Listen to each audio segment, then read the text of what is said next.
So my name's Tony Brooke, and I'm a founder member of Spin alongside my partner Patricia. We set up in 1992 in the middle of what was then one of the worst recessions that Britain had known. There's been a few superseding that since then. I think at the time I felt that I really needed to give setting up a studio a chance, at least to have a go at it. We set up from a one-bedroom flat in Streatham, the glamour of it all. And we basically worked from that. We wanted to move into a larger place, and we wanted to expand the business, and we still wanted to work from home. So we moved out the flat and we moved into a house in Clapham, where the business grew to a degree where it was taking over 3 floors of the house. In fact, when Tony had a problem with his back and he was laid up for a couple of months, we were having clients' meetings in our bedroom. Spin was set up because I wanted to do more than record sleeves. I've been doing record sleeves since I left college. My first job was record sleeves, and I did record sleeves for about 10 years. Not very good ones, but I wasn't trained to do record sleeves. I was more interested in conceptual thinking and ideas than I was necessarily come up with a cool bit of type for a new band. And so when we set up Spin, that was really the ethos behind it, was everything but record sleeves. What's out there that we could do? And so I was kind of interested and engaged in everything at that time. Well, we started out with the clients we had, and at that time Tony had brought to the studio some music clients, and I had brought some fashion trade clients from the PR agency that I'd been working with at the time. But one of the main reasons that Tony wanted to set up Spin was that he wanted to work without the restrictions of the music industry and the formats that it works on. At the time, everything was a CD, so everything was square.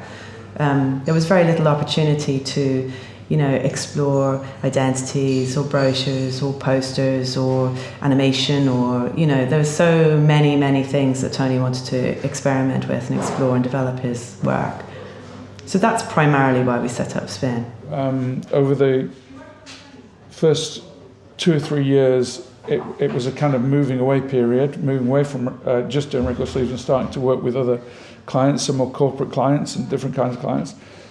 And then, as that was moving quite slowly, I really hit upon by luck more than judgment really, on the thing that I guess kind of defines us as a studio, which is we started doing self-initiated projects. And the first self-initiated project we did was based on the word spin, and it was to try out the new interactive technologies that were coming through. So we were working on CD-ROMs, which are ancient history now, but at the time were the future. And so we did a CD-ROM based on the word spin, just to try out the technology. All aspects of it were relating to spin in some lateral way. So we had a spin radio, which I remember it had "You Spin Me Right Round, Baby, Right Round Like a Record Baby" on it, and some other things that I can't really remember now. And having made this CD-ROM, we were thinking about what are we going to do with it. And so I started to show it around, and one of the places that we went to see with it was Diesel, and they really liked it, and they were just launching 55 DSL at the time, which was their sportswear range, and thought that this might be a good idea, this kind of eclectic CD-ROM with all different aspects of the brand within it could be a really nice idea for launching it. So they commissioned us to do that. We made a CD, and that to our amazement, won loads of awards. It got a D&AD silver. It was picked up in America. It was picked up by newspapers here, national newspapers and magazines and stuff. And so this self-initiated project, which started out with something that was just a little experiment, ended up turning into a job. And from Diesel, Levi's came along and they employed us to do things, and it sort of all expanded. When we moved into Kennington, we exploded really, and we eventually became around 35 people, and our clients at that point were Diesel and Levi's and Nike and Channel 4 and all these big clients. But then we made a decision that we wanted to be more design focused, or just purely design focused. That with big clients like that, often comes rollouts where you've got to take on European and pan-European and global jobs where just the pure delivery becomes overwhelming, and so that wasn't really where I saw us going. I wanted a bespoke, small, focused design studio.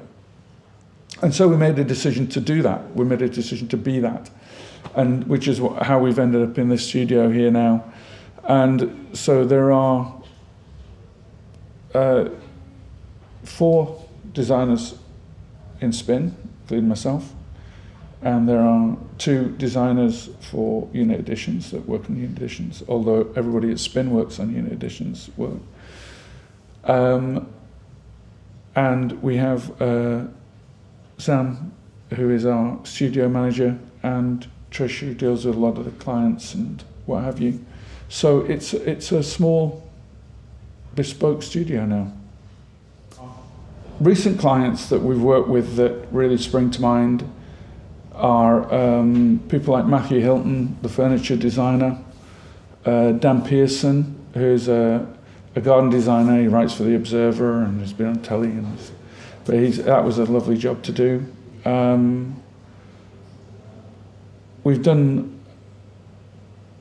just worked with a small gallery called Sim Smith, which has been great.